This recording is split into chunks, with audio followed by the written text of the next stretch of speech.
This episode of Defender Resolves First is brought to you by Big Mike's Bandages. Whether you have an invisible face, a cow face, or just look like Gary, cover yourself up with the best bandages possible. But don't just take my word for it. Here's Ben with his recollection of his use of Big Mike's Bandages.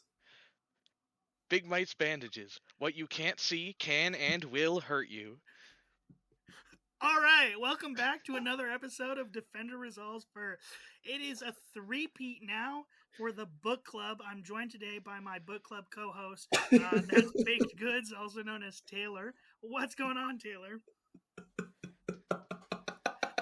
This guy's just laughing up a storm. Nothing much, just excited to be back. Well, as everybody who listens by this point probably well knows, Taylor joins me as the co-host on these because Mike can't read. So he will edit the episode. He'll listen. Hopefully, he'll learn a lot since he's not reading the book. Also with us for the first time on the podcast, we've got Feebleblobbing, aka Ben. What's going on, Ben? Ahoy! Tired after a long day. But I'm here to talk invisibly. Yes, so we're all joining you recording on a late Sunday night. We've all had strenuous days today, and we're going to Mother's be. Day too. Yeah, it's Mother's Day, so we were all kind of busy. Taylor was on a flight, Ben was entertaining the family, and I was cleaning the house company clean style for when that illustrious Zero Skitter 12 is here. But we're talking about The Invisible Man today. We read the novel, we're going to talk about the deck. Pretty slim book, read by H.G. Wells. We all read the Penguin Classics paperback edition. If anybody at home is following along, which would be pretty cool. But so I'm just gonna toss out generally, Ben.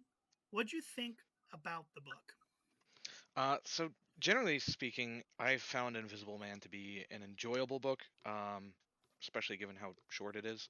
I typically read massive tomes. So I liked the book as a whole. It's sort of an interesting window into some early science fiction, especially given the rest of H.G. Wells's books. Um, and yeah, we'll get into some of my other thoughts on some of those later. That's Yeah, all I'll say. absolutely. All right, Taylor, what did you think? So, see, this is the part where we ask the expert and they come up with some like clever thing about the book, and then I just sit here. I'm like, yeah, it was cool. I liked it.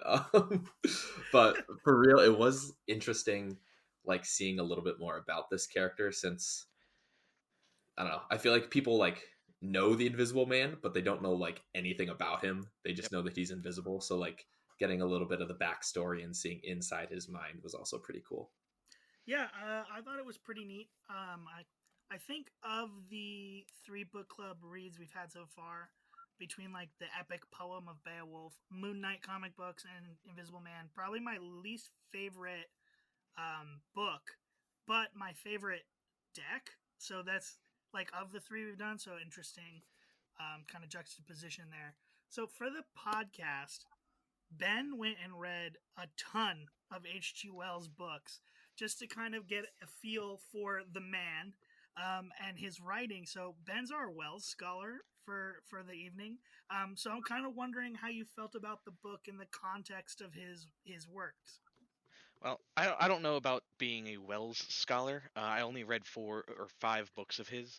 Oh, I Com- only read Reputation five famous. books. yeah, comparatively, Ben, you are the scholar. All right. Um, so the 5 books I read were obviously The Invisible Man, The War of the Worlds, The Island of Dr. Moreau, um, The First Men in the Moon, and what's that last one? It really made an impression on me. The Time Machine, that's it. Clearly, The Time Machine is the most forgettable of those 5. I'm Yeah. sure some Wells stands will come at me with that, but I actually, of all of the books, I think War of the Worlds is probably the best of the 5 I've read. As far as hmm Wells as a whole, he very much falls into this sort of um, post Enlightenment era, post Enlightenment era sort of atheist socialist sort of area, where you can see it in this book as well with the character of Dr. Kemp. who is the one who actually sort of catches the Invisible Man at the end. I don't. It's not really stated that Dr. Kemp isn't a Christian, which was a very common thing at the time that people were Christians that this was written. But he very much seems to be a sort of worldly sort of character. The you know uh, Not necessarily posh upper class, but the somebody who is on the cutting edge of science, Yeah. which is a very common theme throughout Wells's works. With the time machine, the time traveler in that is an inventor who travels to the future, and H.G. Wells expounds upon some of his theories about how humanity develops under evolution. You have the island of Dr. Moreau, which is about the central figure, Dr. Moreau, and his ghastly creations. I actually found that book quite interesting compared to the rest of Wells' work, because it seemed to be one of the ones that was most critical of science as a whole. Um, Yeah. Another one I did like, the one I liked the most was The War of the Worlds. It is H.G. Wells's critique of the colonialist system of the British Empire. Although I somewhat disagree with his conclusion in that, where the final passage goes something along the lines of, and I don't have the physical book on me because I listen to most of these in audio except for The Invisible Man. So the passage goes something along the lines of, um, implying that colonialism is a necessary step in the evolution of mankind, and that the defeat of the Martians was bought at the hands of the blood of all those dead. I guess spoilers for War of the Worlds. That's why I Um, wanted to take off my headset. the Martians get defeated by bacteria. It's been out for like 100 years at this point. Yeah. Come on, Taylor. Y'all should get caught up by this point.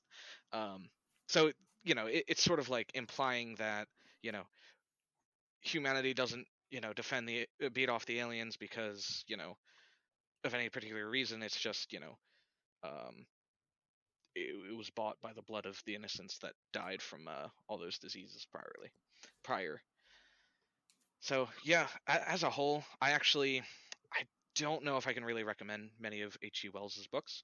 If you are going to read them, I would recommend reading The War of the Worlds. I would also recommend The First Men in the Moon, even though I haven't really talked about it much. But the reason I recommend it is after you read those two, I'd say go and read C.S. Lewis's Space Trilogy. I'm halfway through it right now, and I picked it up because C.S. Lewis was directly inspired by H.G. Wells Nice. in those two stories. So I would recommend reading those two and then C.S. Lewis's Space Trilogy. Yes, Taylor, you're raising I'm your raising hand. my hand. Just let the record show. Was there a War of the Worlds movie with There Thomas were a Cruise? couple, That but is, yeah. yeah. Okay, I have seen Um, it. I know the general gist. I That's a actually quick and haven't little, right? seen any of those. I think I might myself find the ending of those more enjoyable. I think it keeps to the same ending, but doesn't imply as much that colonialism was a necessary step in humanity's social evolution. Yeah. So No, the Cruise movie does not do that. Good movie though. All other things considered. Yeah, Doctor. You mentioned Doctor Moreau. I always thought he would be a really interesting character to have in Unmatched.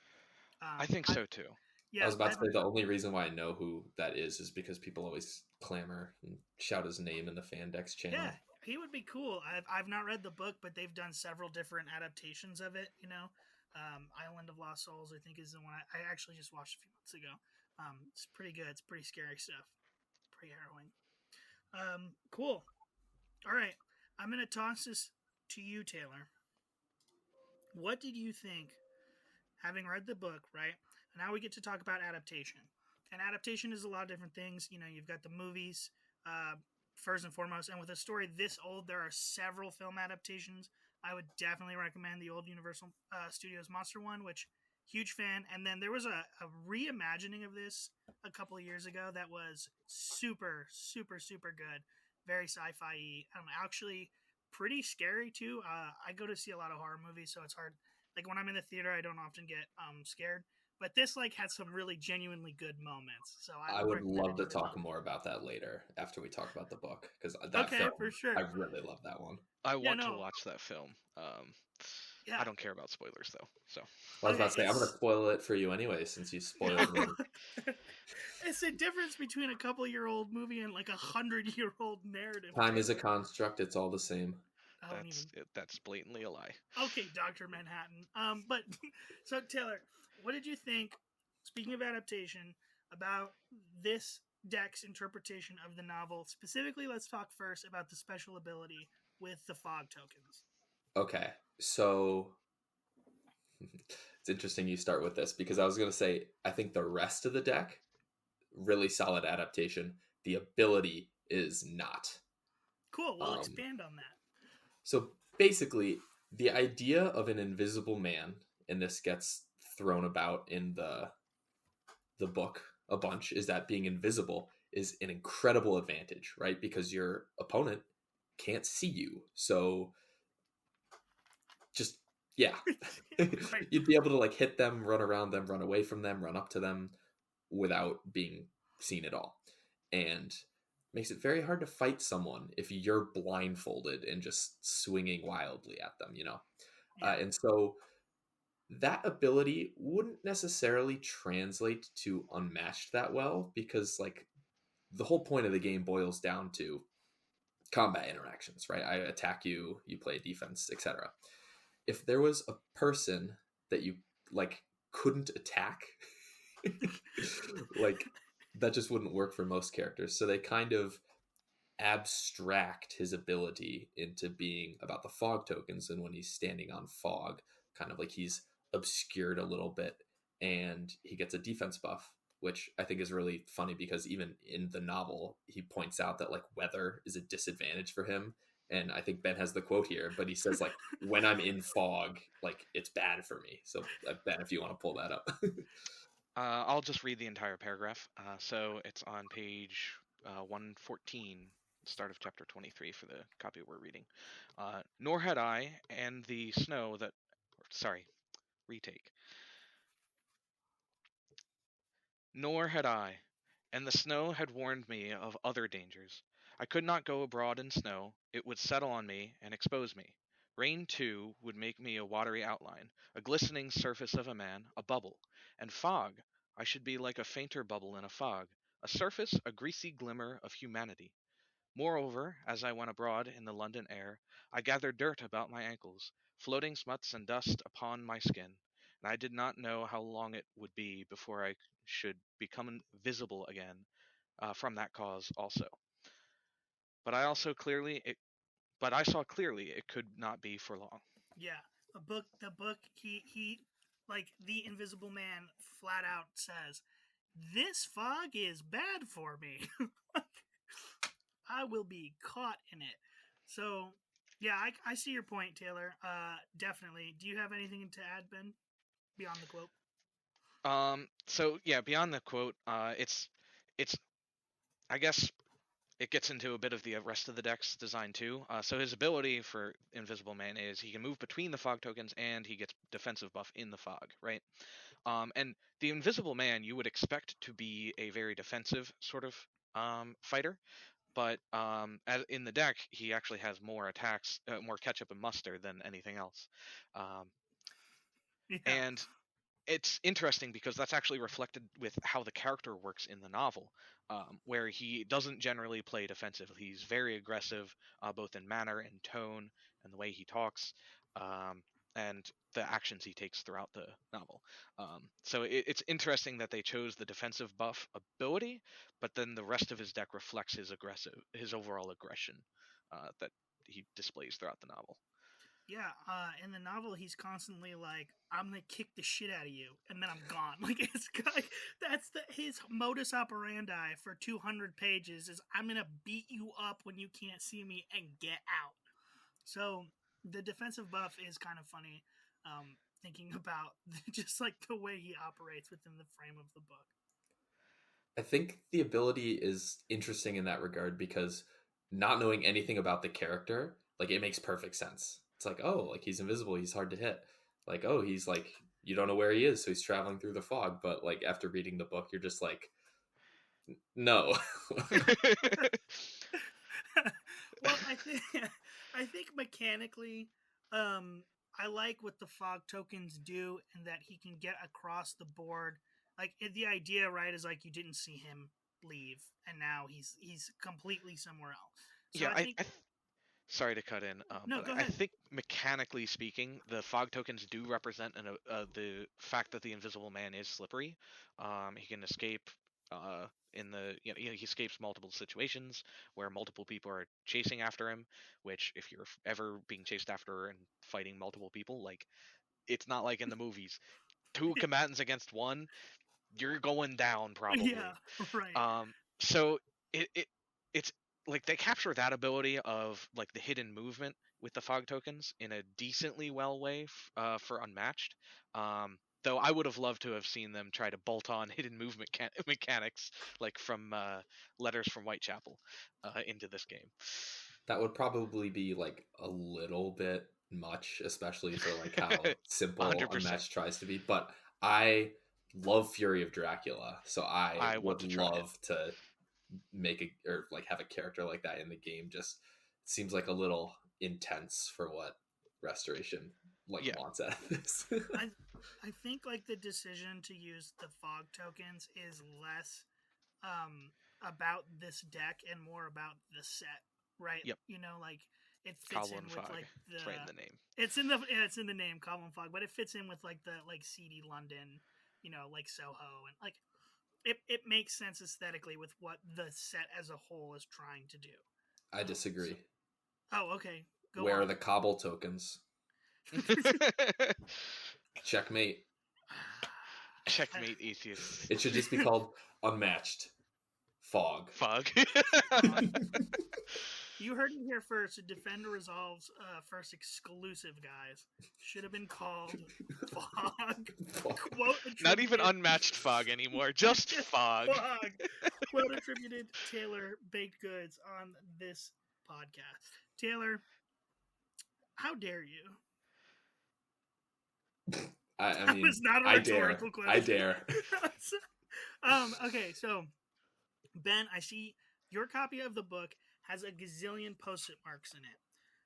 And so I have to imagine that some of them are for one of our favorite things to talk about, card titles and what they do. So do you want to point out maybe two or three of your favorite ones? Um, yeah, so I'll go to the last one I put in. The you don't get to it until the very like final quarter of the novel basically, but there is a card in the Invisible Man's deck which is the bane of many low health fighters existence.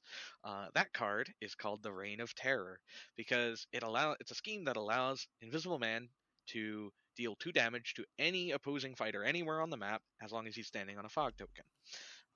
The Reign of Terror features this is a passage from the Siege of Kemp's house. um, this is when the Invisible Man is taunting Kemp, who is Kemp sort of acts as the hero of the novel, despite the fact that he's only in the final 50, 60 pages or so. So you have been amazingly energetic and clever, this letter ran. This is a letter the Invisible Man sent to Kemp. Though what you stand to gain by it I cannot imagine. You are against me. For a whole day you have chased me. You have tried to rob me of a night's rest. But I have had food in spite of you. I have slept in spite of you. And the game is only beginning. The game is only beginning. There is nothing for it but to start the terror. This announces the first day of the terror. Port Burdock is no longer under the Queen. Tell your colonel of police and the rest of them it is under me, the terror. So that is referring to the terror, the reign of terror that the Invisible Man proposed to the same Dr. Kemp a few chapters earlier. That's probably my favorite, like direct reference to any of the card titles. Um, Yeah. the Um he like he calls it specifically a reign of terror on 125. Like when he's talking to Kemp, he's like, "Here are my plans as the Invisible Man. Like I must establish a reign of terror." And one thing I was like that meme, the Leonardo DiCaprio meme, like pointing because a reign of terror is capitalized in the book, like reign capital terror capital on 125. Like when he's talking about it, like it's a thing. And I was like, yes, card title capital. It was I was so giddy. Yep. And the terror is, even though it doesn't say the full Reign of Terror title, but terror, the word is capitalized on that page that I just read from 134, the start of chapter 27. I guess real quick, one other card title that I enjoyed. It's never directly verbatim referenced, but the card Coded Notes. Yeah. After Yes. combat, you draw 3 cards, then put 2 cards back on top of your deck in any order. For the Magic fans in the audience, that is a Brainstorm effect. Brainstorm is a Magic card that does the same thing. So the fun part is, I'm not going to read a specific passage from it, but in the epilogue, they actually reference 3 coded volumes of notes that the Invisible Man had, and that's sort of what the novel centers around for the most part, is the Invisible Man trying to get back his coded notes. So the fact there are 3 volumes and the coded notes card lets you draw 3 cards is a win. The only thing that would make it even better is if there were 3 copies of it. Yeah, yeah. That's like the sequel. That's like the sequel tease in the last paragraph too. Is that Tom Marvel has the coded notes and he's like, I'm gonna decipher and figure them out. Like, Except there's no um, sequel. no Yet. sequel. Yeah. Did you say yet? Yeah. My favorite part is that the character Tom Marvel, who is kind of this like wanderer tramp character that the Invisible Man just kind of like stumbles upon and is like, "Oh, you're my minion now." He basically has him carry around his money and these books, Yeah. and he He like, was. you go. I was gonna say Tom Marvel before there were fog tokens. He was the sidekick in early stages of That would have development made sense. of the I deck. love that. Yeah, so there were no fog tokens, but it was him and Tom Marvel. And I guess at some point in testing, they just decided like this is not working out, so they cut Marvel completely and I went mean, the route that they thematically, went. I Really, because also. they just made 5 Marvel sets, John. Oh, that's why. So thematically, I actually think cutting Tom Marvel out as the sidekick makes sense. Like, yeah, he Yes, would work as a sidekick option, but the Invisible Man is a solo fighter through and through. yes. Yeah, I agree. I think it would have felt really weird, like after reading this book, to have them be partnered up when, like, I mean, they're not together like as partners very long, and then Marvel's like, deuces, I'm out of here, I'm taking your money and your coded notes. It would have been kind of odd. But the whole reason I brought him up, like I imagine him as this like LeFou character to like the Invisible Man's Gaston, just kind of like this sidekick. Although like he does not adore the Invisible Man at all. At the end, Marvel has the books, he has the notes, and Yeah, he spends like every Sunday like reading them, trying to figure out the secret, and he can't read them. So he says, this is from the epilogue, so spoiler alert. His brows are knit and his lips move painfully. Hex, little two up in the air, cross, and a fiddle dee dee. Lord, what a one for intellect. So like Tom is trying to read the notes and just he can't make any sense of it, which is really funny. And in there's like a, what would you call it? Like there's a bunch of footnotes yeah. in the pages. So in the notes at the end, in that line, it says, Marvel is trying but is unable to decipher a mathematical formula. He can only describe the last symbol as fiddle dee dee or nonsense. That's fantastic. Um, that's great. I Yeah, I love the way, well, like the coded notes are like a pretty big part of the book. Yeah, Like I think even at the start of the 3rd chapter, when he gets his belongings, it says like they're written in indecipherable handwriting, and they're just present all throughout the game or the novel. So I'm glad that they're in the game because of how like meaningful they were. yeah. You mentioned you pictured Marvel as like LeFou. He was Tom Waits in my mind for some reason. He just looked like Tom Waits. That's how I pictured him the whole time. I'm gonna be honest, I don't know who that is. You don't know who Tom Waits is? Here, is it a person or a character? What's It's a man, a A figure, man? a person. Google Tom him. This guy. Waits. Who does Tom wait for? Oh my god, this guy's like kind of, I don't want to say kind of like off-putting to look at, but it's this guy, right? That's the guy. American musician. That's the man. Look up old Tom Waits though. Look up like dirty Tom Waits. I think you get what I'm saying. Jesus. He kind of looks like Vincent D'Onofrio. I'm pronouncing his name wrong. D'Onofrio. No, he doesn't. D'Onofrio D'Onofrio. Yeah. No, in he doesn't. the first Men in Black when he's wearing like Oh, in that insect suit that's starting to decompose. That's what so this guy looks like. that's so mean. Tom That's Waits is such a never going to mean listen thing to to this. say. No, Tom Waits does not listen to Defender Tom, Resolve what are you first. talking about? Tom Waits is a regular listener to Defender Resolve First. I Like guess that photo, like he kind of looks like Vincent D'Onofrio combined with Michael Jackson, Yeah, I but was gonna say decomposing. Vincent D'Onofrio doesn't really. He's bald now.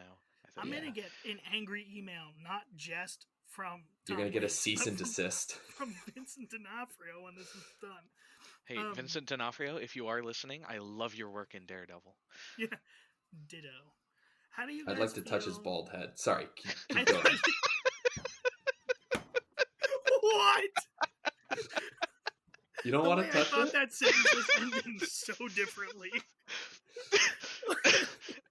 When did we stop talking about Invisible Man? Oh my god. We've gone off the rails. Ben, how do you feel about this deck being so scheme heavy? I think it is perfect because the Invisible Man constantly throughout the novel is scheming, and he is scheming hard. The entire time he's hatching plans, and even when you go back into the sequence of going through his backstory that led him up to the start of the novel, he's constantly talking about the schemes he comes up with, um, trying to rob the Emporium store, and then eventually breaking into the costumier's house and stealing from the costumier. Yeah. And you know, being so scheme and attack heavy, it perfectly fits with his character, as we were mentioning before. Yeah, he's a wily guy. He's a wily little dude. Wily fighting, I feel like, actually could have fit in this. But it's all unique. It's all unique cards in here. So Taylor, how do you feel about Vanish? Vanish is probably, after reading the book, probably my favorite card because like the art matches the effect to a T. Vanish, for those who don't know, is a scheme that says recover 1 health, remove Invisible Man from the board, and at the start of your next turn, place Invisible Man in any space. So basically, Invisible Man just gets to dip off of the board, and your opponent just has no idea where he went, and then just gets to like pop up out of nowhere, which is amazing because in the novel, Invisible Man's strategy is when he's outmatched, drop trow and run. He just loses all his clothes. You can't see him because he's invisible, and then poof, he's gone. And the art for Vanish is just like a trench coat and some shoes on the ground, which Yeah. I love it so much because it's just like, oh, good gravy, he's naked. Now he's gone. One of my favorite images is like near the end when he has the colonel. He's like facing him, and all like from his tower up above, Kemp looks down and just sees like a floating pistol, and I love. He's like, I wonder what that is, and it's like, dude, we're at the end of the book. It's the Invisible Man holding a gun. Like, what are you talking about, Ben? Looks like you've got a quote for us. Yeah, so to go along with the Vanish art, so the artwork on the card shows, as Taylor mentioned before, that it's a discarded coat and I can't see what Gloves? else is there. Yeah, a Yeah, discarded gloves. coat and pair of gloves. And the Invisible Man obviously isn't walking around in an empty coat the whole time. So in the novel, he's actually wearing a bandage around his head with a fake nose, just so that way he can appear to be vaguely actually human. Um, but we get to a point in the novel. This is page 40 of the copy we're reading. I think during chapter 7. Sorry, the unveiling of the stranger. Um, so this is when Invisible Man is being accosted by the folks that run the inn that he's been staying at, and after they sit him down to try to arrest him, Abruptly, the figure sat down, and before anyone could realize what was being done, the slippers, socks, and trousers had been kicked off under the table. Then he sprang up again and flung off his coat. Um, and then it proceeds for the remainder of the chapter where he takes off his clothes and chucks things from the room at his would-be assailants and captors as he makes his escape from the room. So it is a perfect encapsulation of the card vanish and how it Yeah. works. You mentioned that imagery of him having the bandages and the fake nose, and that's nowhere in this deck's card art. I'm super familiar with the original, like a Universal Studios black and white monster movie, and he has that look. So before reading this book and just seeing the deck, I assumed that was a look created for the movie because it's not represented here. So I was like, oh, they probably couldn't do the bandage look, like it must be copyrighted to Universal. But no, like you read the book and it's there. So I'm kind of curious why they didn't go that route with the deck. Oh, what's up, Taylor? Raising your Okay, hand. so I have a little bit of lore on the mini for this deck, which I think will explain some of the art. Yeah. So Okay. I forget where exactly this was, but I listened to Rob and or Justin on like a podcast talking about Cobble and Fog. I wish I could actually remember which one it was, but it was probably like 2 years ago, so I can't. And I remember them talking about how they were going to do the mini for the Invisible Man because there were a couple different ideas they had. The first one was just like a blank hero base, That would have been amazing. and they were thinking about that, and they were like, I mean, this would be cool. He's an Invisible Man, but two problems. One, it looks like a sidekick token, so it might be easy to confuse. And two, it means he's naked. So they were like, all right, whatever. It's family game. Their second option was to have like a man, but like with clear plastic. And they were also like, oh, well, he's naked, family game. So then they came up with the really genius idea that they have now for the mini, which is like clothes with like no person in them. So like the hat is connected to the trench coat at the back, but there's just like no head there, and there's like sleeves that end without hands, and Yeah.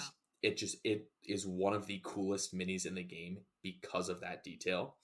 And so I think this is just speculation, of course, but once they had that design for the mini, they were like, okay, well, now we should have the art matching it instead of having the art kind of like Right. reference the bandages and stuff that wasn't represented with the physical token.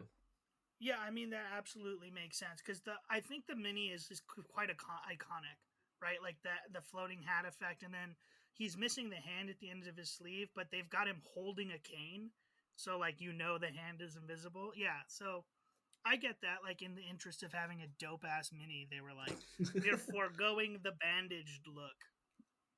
Yeah, I buy that. What's up, Ben?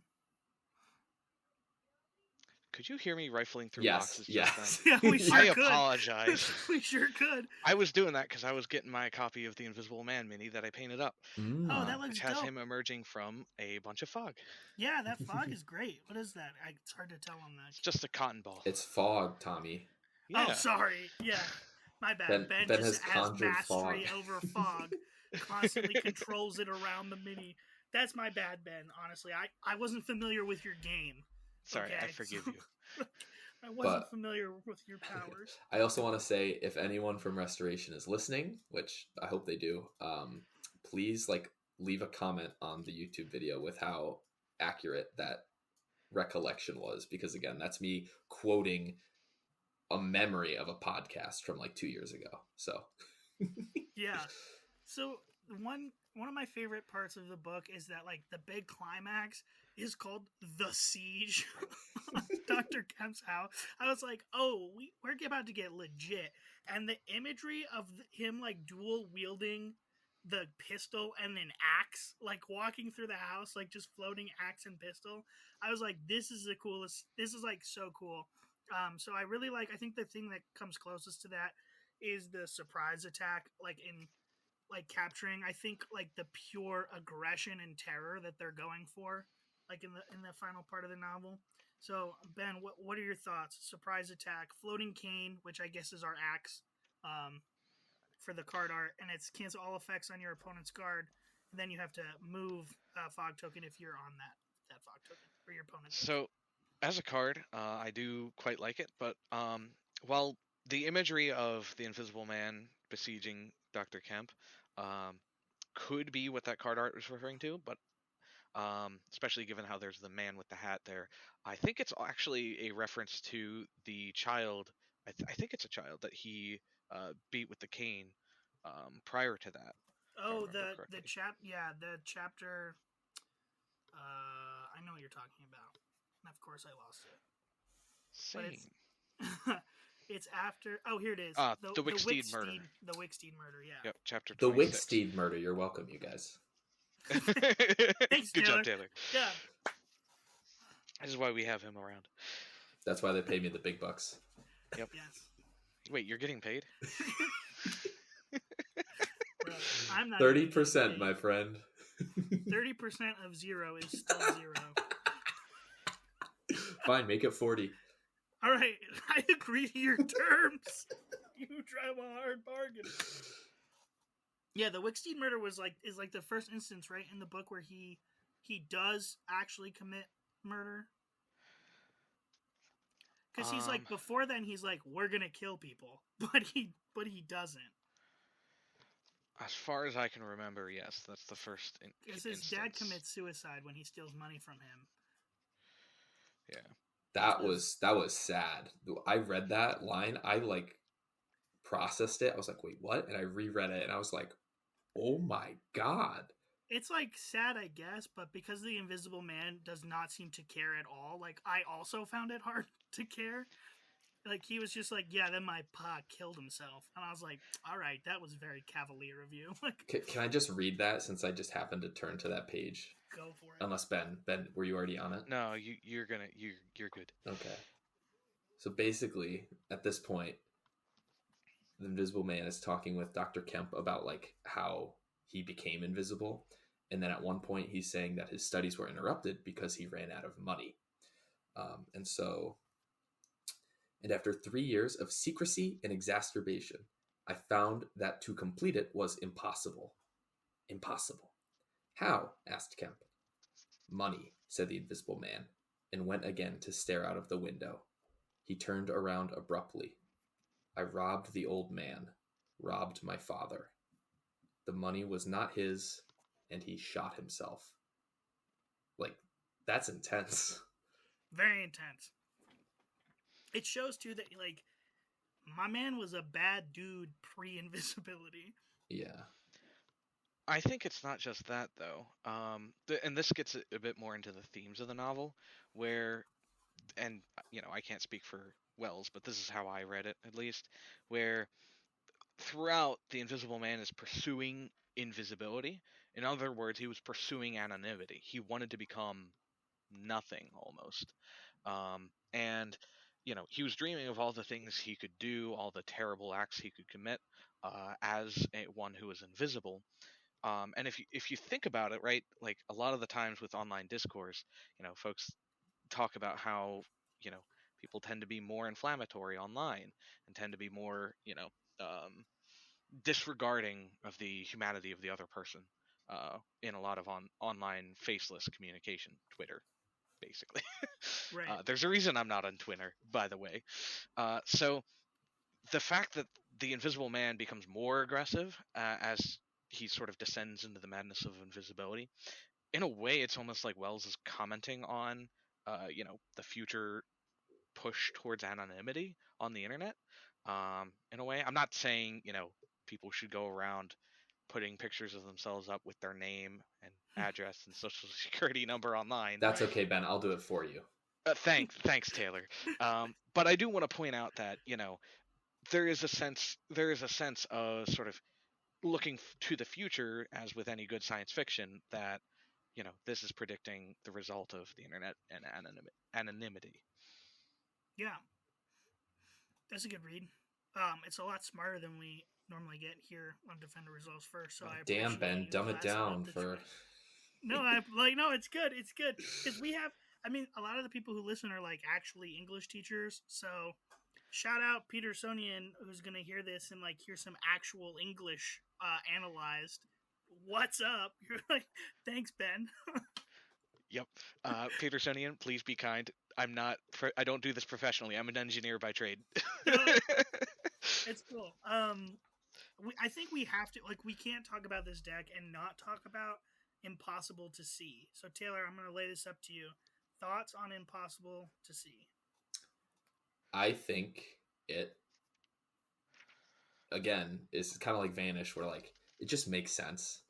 It's perfect. I don't think I could find like a direct quote relating to this card, um, as I'm sure Ben probably has for all of them. But like I think a lot of them were just like obfuscations, if that's the right word, of just like Yeah, some of them are. things I think this is one of them too. like covert preparation, slip away, emerge from mist, lurking into thin air, Vanish. vanish. True. Although there was a part where I think someone just said he vanished or something like that. That But is true. Yeah. um, Also, so the word confound appears a couple of times in yes, the book, and I was Not like, not only a couple. I wasn't counting, but confound is a favorite word of the Invisible Man. it was like it shows up enough where I was like, it's hilarious that this is a card name. Like it's almost like the restoration team was like, this is the most used word in the novel. We've got to use it. It is, and here's one use of it. This is Certain First Principles, Chapter 19. What's the matter? Asked Kemp when the Invisible Man admitted him. Nothing, was the answer. But confound it, the smash? Fit of temper, said the Invisible Man. Forgot this arm, and it's sore. So there we see both confound it and the aggressive tendencies of the Invisible Man on full display. I like going back to Impossible to See real quick. I like that it's versatile. By the way, I think because we've talked a lot about how aggressive he is, but how the special effect kind of plays him defensively. And everybody used him as like everybody uses Invisible Man to play the exhaustion game, which I think is just kind of so funny after reading the book because he's constantly like, I'm going, like I said, he's like, I'm gonna kick you the crap out of you. I'm gonna leave. There's a chapter called The Siege. Like he's walking in, like pistol and axe in hand. Like he's not trying to exhaust anybody. So that is another thematic miss where, not miss, but I guess miss on the part of us competitive players, where he is throughout the novel actually the one who is exhausted, because he can never really catch a good sleep Yep. while he's fully invisible, and he actually can't even eat. Because when he consumes food, the food doesn't become invisible until he actually digests it. That some of the best imagery in the novel is around that. I think, like Yes. like smoking and the smoke in his mouth. Yeah. Yeah, there is. I'm going to try to find a quote on that. But going back to the mini design earlier, I think Restoration should have done the gutsy move of just having a pile, like a sandwich floating above the base. That's what they should have done. There you go.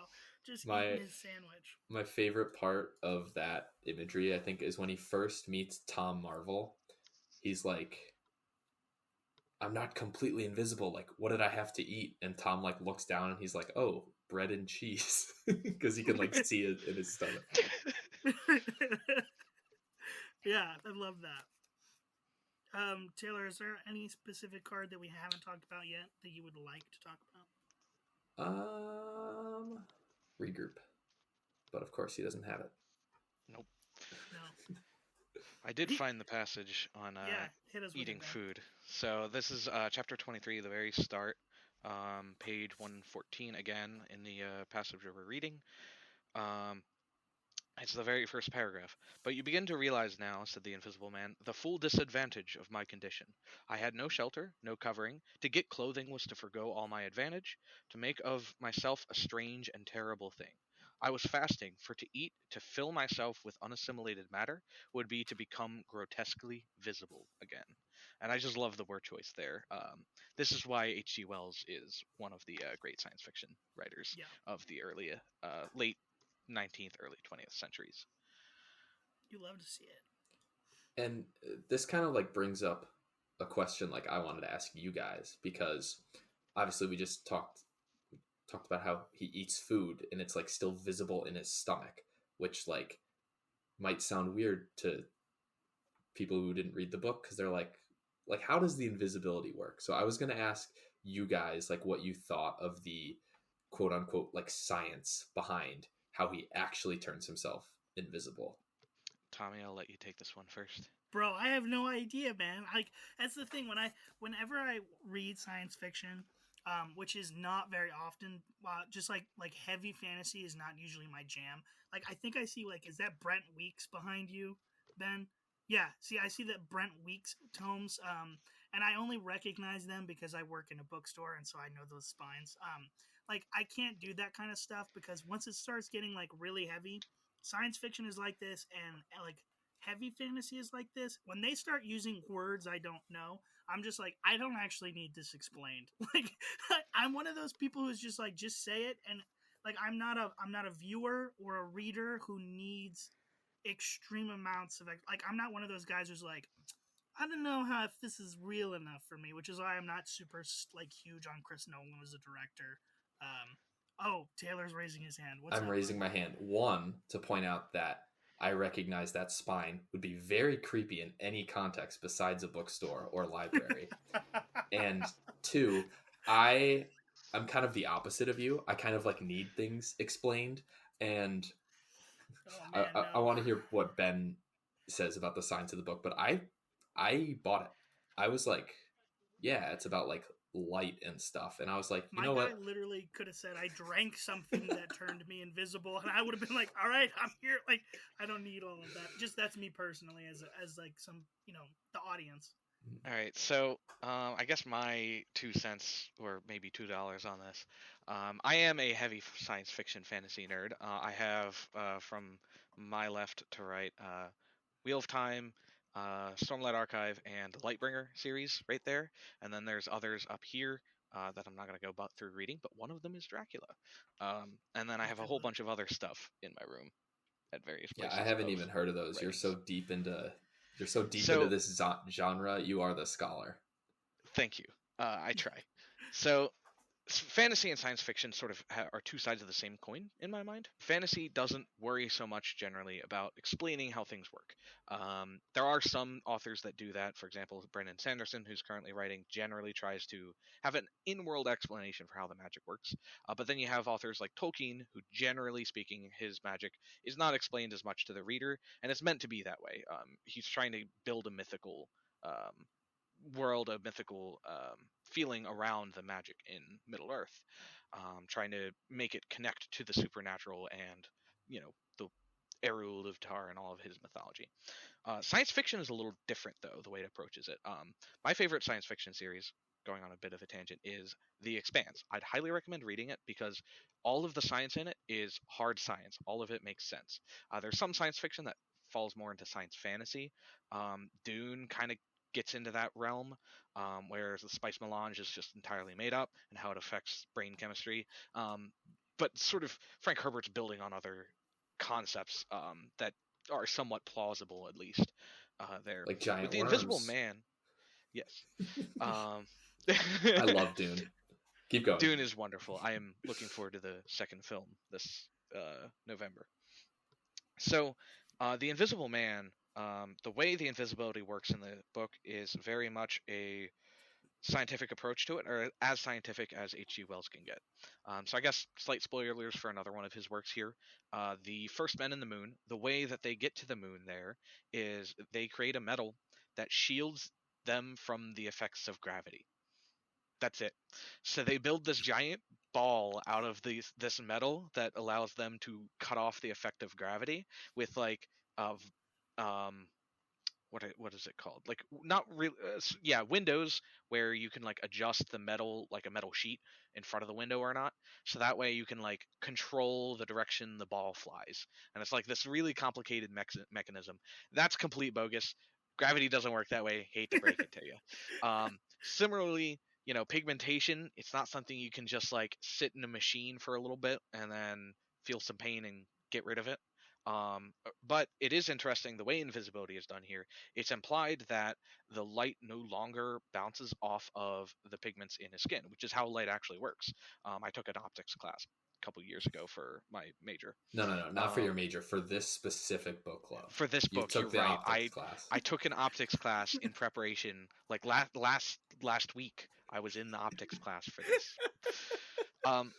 So the way light works is it actually hits objects, and then it reflects and refracts through and off of those objects. So if you ever look in a pond or a body of water, you see that things don't look quite right, it's because of refraction, because when light passes between two different mediums, it changes the angle that the light's traveling at ever so slightly. Reflection is it's absorbed by, or some parts of the light are absorbed by the object it interacts with, and the rest is reflected. That's what you actually see. So the way invisibility works here is it just makes it so that none of it is absorbed by his skin anymore, which theoretically, I guess, could work as a way of actually becoming invisible. But there is one problem with that. If all of your pigmentation and all of your cells no longer reflect light, you cannot see anymore because the light goes straight through your eyeballs and now you're just blind. So there is one Oh. other disadvantage that the Invisible Man should have, which is blindness. He should not be able to see anything. Or very faintly, you should just see some floating eyeballs floating around.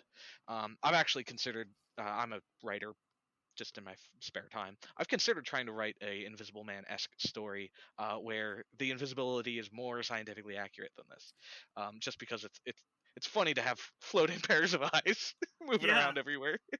I was gonna say I like how the book kind of addresses that because he tests out the invisibility first on a cat, Yes. and the cat's eyes are still visible. And I think they said that like the cat's like night vision eyes, whatever the scientific term for them, like wouldn't change with the pigmentation, but that's why his eyes did become invisible because the anatomy is different from that of a cat.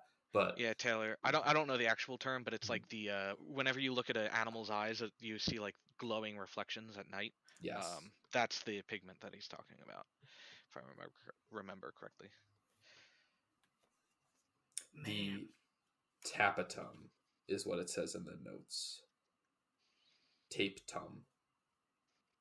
The cat's eyes reflect light because of this area. It is essential for sight that light is refracted through the lens and that the cornea and iris are opaque. In order for him to see, Griffin's eyes should also remain visible, as Wells admitted in a letter to Arnold Bennett in October 1897. Oh, hey, look, it's there. Yeah. I didn't read the notes at the end of it.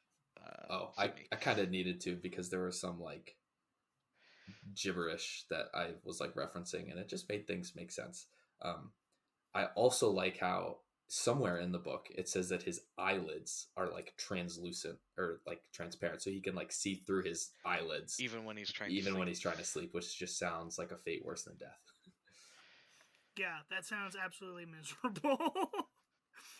So this is, I guess, getting into another theme of the novel where, the hubris of humanity features strongly in a lot of H.G. Wells's work. And it's on display again there, where the Invisible Man wants to become invisible and thinks of all the great things about it. And then, as with not being able to sleep and not being able to eat and having to go around, in his buns, out to the cold, it's not a good thing. So, Yeah. I was about to. I'm glad you brought up hubris because this guy is like one of the most egotistical and selfish people on the planet, and like he thinks he's so smart. He kind of is, obviously, because he was able to make himself invisible. But like the book, the footnotes actually even point out like how silly he is because before he tests the machine on himself, he tests it on the cat. Before he tests it on the cat, he tests it on some wool fabric. And in the footnotes, it says Griffin can make fabric invisible, yet he doesn't think about making himself invisible clothes, which results in his problems with exposure to weather. So it's like he's so smart. He can make The himself notes of this invisible. book just clowning on Yes. its protagonist. They took a fat dunk on him. Like he's cold and like he walks around naked at night and he gets the sniffles because of it. And the back of the book is just like make invisible clothes, you freaking moron. That's genuinely hilarious to me. when I read that, I was like, holy cow! Like they just dismantled this man's entire purpose in like 2 sentences. Well, I mean, and then it kind of goes back to um, spoilers for the 2019 movie. But that's kind of what they do in the Invisible Man, the new one, right? It's an invisible suit. Like I don't want to say too much, right? Because it's still pretty recent film. But Mm, well, I mean, at this point, this is your warning. We're gonna give you the spoiler warning. We'll talk about the movie now, and we'll give you a nice 5, 4, 3, 2, 1. All right. So in the movie, this like guy is kind of like Ben. He's an engineer and he works with like optic stuff, and they make a suit made of like cameras with like screens on them. So basically, like I think the cameras like from the back put on the front like what is behind the person. Like it's one of those things where it's like, yeah, sure, it kind of makes sense. It kind of doesn't when you like look too deep into it, but like for the purposes of this movie, like it works. I think Tommy, you're giving me like questionable side eyes. What did you think I about thought it? it had to do with the like light refraction, but it's been 4 years since I've seen it, so I mean, it's probably a little I bit of think like I both. it's the. thought the I didn't watch the movie, but I think I remember seeing stuff about the camera screen suit sort of thing. yeah Um, which yeah, Taylor doesn't work at all. I'm a miniature Oh, painter. really? Yeah, so when I try to do non-metallic metals, it only really works from one angle. So if you hold it at a wrong angle, the metallic suddenly look just weird. But non-metallic metals are fun. What were you gonna say, Tommy? no that yeah that movie. I think you got Ben. You should watch that movie. It's pretty good. It is like there will just be nothing on the screen, like Yeah, and you're besides, scared, yeah, bro. you're just terrified. It's like It's like you get a guy behind the camera who knows what he's doing. It's Leigh Whannell, by the way. He's the director of that. It's his he did second Saw, feature right? film after he wrote Saw Mhm. with James Wan. James Yeah. Wan directed. He's like a long term partner of James Wan from a writing standpoint. And then he actually acts in a couple of his movies too. Like he's in Insidious as one of the guys who does the Ghostbuster type people. He's one of those guys. He has like Mm. a bit role in Aquaman. But his directorial debut was Upgrade, and then The Invisible Man was his second movie, like behind the camera.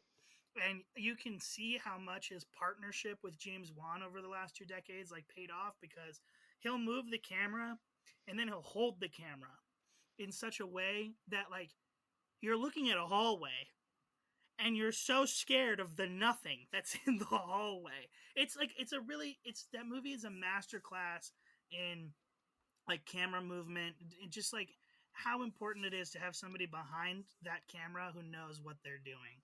We're like totally off topic of this deck right now. I just got into like film theory with you, but it's a good movie. You guys should check it out. And then I definitely want to throw a recommendation out for the Universal Monsters one, the black and white one with the iconic bandage and fake nose look. It follows like a good third of the novel's plot, and then it like veers off pretty quick. But like the beginning is pretty good. This is a pretty strong adaptation of the beginning of this novel. So I was reading it and I was like, this is super familiar. And then like you hit a point in the book where I was like, none of this is in the film now. We're in new territory. But it's good. I'd recommend it. The maniacal laughter of the Invisible Man in that movie is top notch. I also want to shout out to my man David Spade for his performance as the Invisible Man in the Hotel Transylvania franchise. Excellent work there, and I couldn't see him at all. Wow. The Hotel Transylvania franchise. I told my stepdad that we were doing this, and he goes, oh, like the Kevin Bacon movie, and I was like, what? And he's like, the movie where Kevin Bacon is invisible, and he's not wrong. It's Hollow Man. It's called. I looked it up. It's like an Invisible Man adaptation, but like bad. Like I like watched some scenes on YouTube, and I was like, oh, this is just really not good. And And what's going to end up happening here, and I just know it, is I just said that on the podcast, and there's definitely like 2 people on our Discord who are going to listen to this, and they're going to like message me and be like, Hollow Man is a classic of early 90s cinema. I'm Like, doing it now. like I'm just kidding. Ben is writing me right now.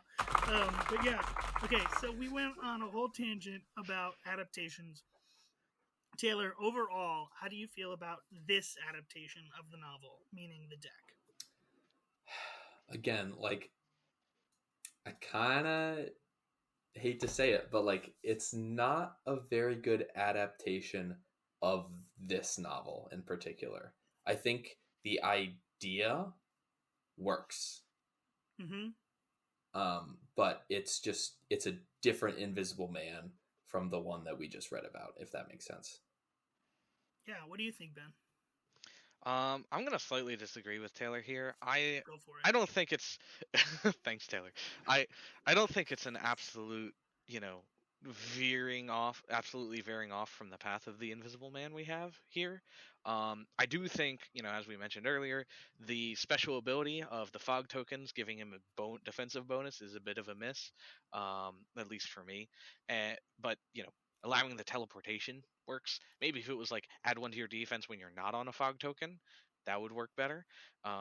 For me at least, and then still require him to be on fog for a bunch of his effects. And as we mentioned earlier, how scheme and attack heavy it is. Like a full 50% of the deck is a scheme or an attack card. And then if you add in the 2 impossible to seize to that, which are usually used as free 4 damage, that's over half the deck that you generally want to be attacking with. So I think as a whole, it actually does reflect the character of Griffin from the novel very well, with how aggressive and angry he is. I think the biggest miss for me is the use of like the fog tokens. Even though mechanically I like what they do, aesthetically, I think actually aesthetically is it's like the whole deck aesthetically doesn't work for me as an adaptation of this book. Even though as like a deck by itself, I love it aesthetically, and within the context of the set, I love it.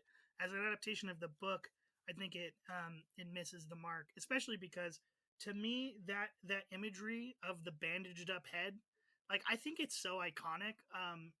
And so to know that that's in the novel but not in this deck is like a big miss for me. Even though I get the explanation that you gave, Taylor, because the mini is top tier. Like it's a really cool design and it works and it's like a new version and I think it's great. But since we're talking about it as an adaptation, I'll say that I like the. Yeah, I would like to see like an alt art version of Reign of Terror, where it's the Invisible Man unwrapping his head Yeah, to reveal nothing underneath. yeah, That would be a cool card art if somebody can put that together. yeah. I mean, and you could make it look kind of like there's the Sattler card with the DNA spirals. Hmm. Like I imagine it to be something like similar to that, but then there's just like the hollow head in there. Yeah, I think that would be really neat. I think there's a lot of stuff you could have done with this aesthetically. The cane appears a lot, even though it's only in that one chapter, because then like he's using, like he kills somebody with The that cane. axe, yeah, Yeah, but then he he's using like discards the it right axe. next to them. Yeah, So right next to the body, and then he's got like the axe. So I think aesthetically, there's like some stuff to be desired, but like mechanically, I think it works pretty well. It might be a little more defensive in terms of like how they use the fog tokens with the +1 defense, and then the fact that we all tend to think of this as like an exhaustion deck like is kind of not what that character is about. But other than that, like it's good. It's really just like the art. I think that is a miss for me. The And rest works. yeah, I don't want to sound like too harsh. I agree with what most of Ben said about how like the aggressiveness, the scheme heaviness, and Yeah, the attacks, but uh, like what Tommy said, where like I don't think they necessarily like guided us down that like path of having that play style for this character, because right. everyone plays him as mega turtle defense man, whereas like Yeah. Well, yeah. I don't think. I think maybe other than like John, Zero Skater, like I don't think anybody really goes to Invisible Man and thinks like I'm gonna have a really aggressive play style this game, so I'm going to pick the Invisible Man, which I think that could be a miss on our part more than it is Restorations. I'm not sure, but I don't know. This I'm really glad that we did this character for book club because this is like I really like this deck so much, and I used to play this all the time, like at home. And then the main guy that I play with, his name is Tony, and he banned Tony. Antonio. He banned it. He was like, I'm sick of playing against this character, because he hates, because he just like Invisible Man hops around. I had so much fun with that, and he's not about that life. So I don't he doesn't hit my table as much anymore because like I know that if I pull him out, my friend is not gonna have fun. But I love this guy. Yeah, I will say one other thing that works with the adaptation aspect for me. The fact that the fog tokens are your escape tool, but they're so easy for your opponent to corral all together, it actually kind of works Yeah, in a way that's actually because a really good point. you like during the Invisible Man's escape up to Iping rather, um, that he retells to Dr. Kemp, he constantly is slipping away and stuff like like you do early game with the Invisible Man with all the fog tokens being spread out. But as the game goes on, those fog tokens tend to get clumped up, and it's harder and harder for you to slip away and slip outside of the net that your opponent's casting, which is exactly what happens in the novel. Yeah, and then he gets the crap beat out of him by a mob and dies. Speaking of, Jeez, you're just gonna I drop mean, that that on kind of us. happens in the it does game too. happen. Yeah. Speaking of the science earlier, you mentioned. Does it hold any water that when he dies, his pigmentation would come back? No. No. If somehow you were to affect your pigmentation with the ability to either refract or just not reflect light, uh, when you're dead, your body's going to be lost somewhere. Like, no one's going to find you. I'm Yeah. sorry. You're not going to get a funeral. Like, just don't become invisible, guys. I think that's the key takeaway here. That Let's was one thing I let's did not like. I was like, why? Like, why? let's let's English teacher this a bit and think about what he's trying to say. Maybe that in death, one's accomplishments can really truly be seen, or we're not recognized until we're dead. How about that? Or Play that maybe Petersonian. in death, your ding dong is exposed to the world. you know, I don't know about Nope. that one. Nope. No, Nope. no. Just nope. But I bet that there's probably a thematic reason that when he dies, he becomes like, and in death, people can see him now. Like maybe So he was just a I would man say all along. so I do think there's some thematic weight to that. If you think about it, right, he spends the entire novel trying to evade the view of humanity. He's trying to, effectively remove himself from the participating in the rest of humanity. And at the end of it, when he's finally caught, he is forced into participation with the rest of humanity in some ways the most violent way possible with his death. And even though Dr. Kemp tries to save him as he's dying, he sort of returns to the world of the visible with that method. Ben, you are so smart. Thanks for coming on the book club for real. I'm making Taylor and I look like schlubs. I don't do that to you. Hey, I don't need any help looking like a schlub.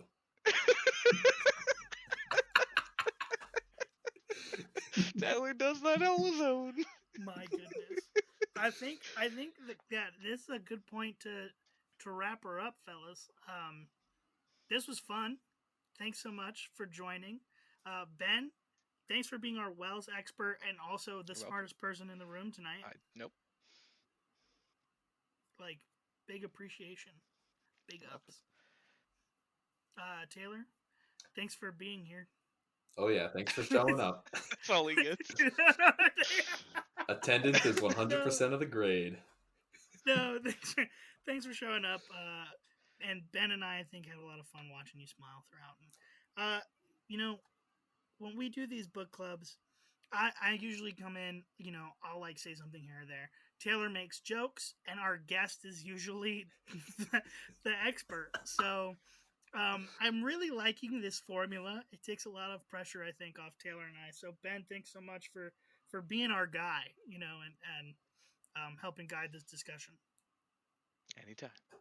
All right, guys. Well, as they say, the defender role resolves first. Oh, Ben, what's up? Real quick, Yeah. are we? Do we get to plug things?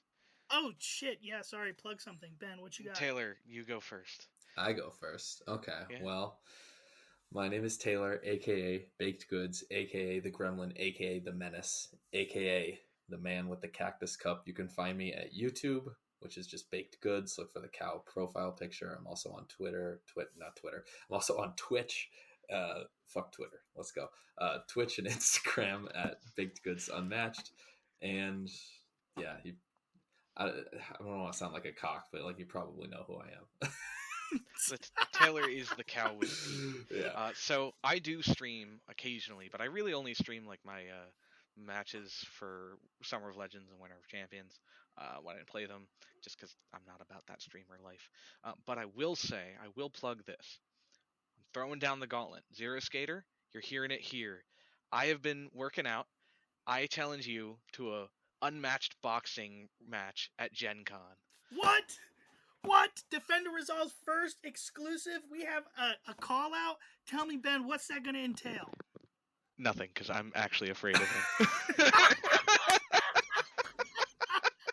You had me in I the just wanted first to do half. that bit. All right. That's a great. Thanks for coming, guys. You guys have a good night. You love to see it. You'll love to see it.